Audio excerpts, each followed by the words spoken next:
Olá pessoal, tudo bem com vocês? Estou aqui com mais um trabalhinho aqui. Eu fiz um cachepô, vendo aqui, ó, ficou bem legal, tá? Eu cortei essas madeirinhas tudo com 5 centímetros. Aí depois eu tive que arredondar isso aqui na minha serra circular, entendeu? Aí ela ficou com 4,5, consegui tirar meio centímetro nela. Aí ficou bem legal, tá?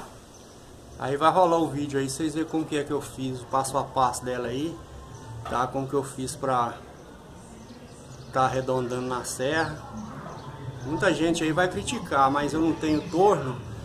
E o único jeito que eu achei, a única maneira que eu achei foi essa, entendeu? Esse cachepô, ele ficou com a altura de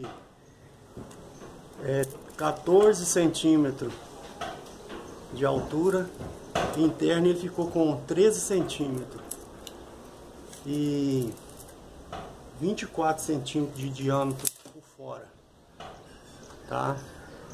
Eu fiz para uma encomenda aí, fiz sob medida, que a dona já tem o vasinho.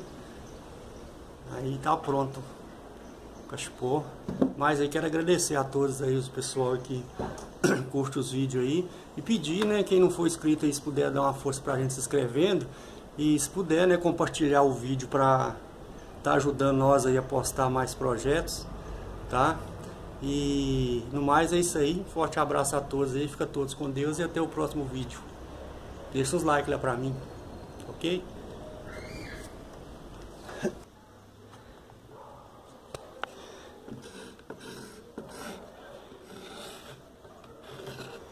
Aí pessoal, mais um trabalhinho aqui que eu vou começar aqui, ó. Isso aqui eu vou fazer um cachepô redondo, só que ele tem que ser sobre medida, né? É uma encomenda de um cliente e vai ter que ser sobre medida. Aí eu vou fazer aqui de acordo com o que eu for fazendo, aí eu mostro pra vocês, né?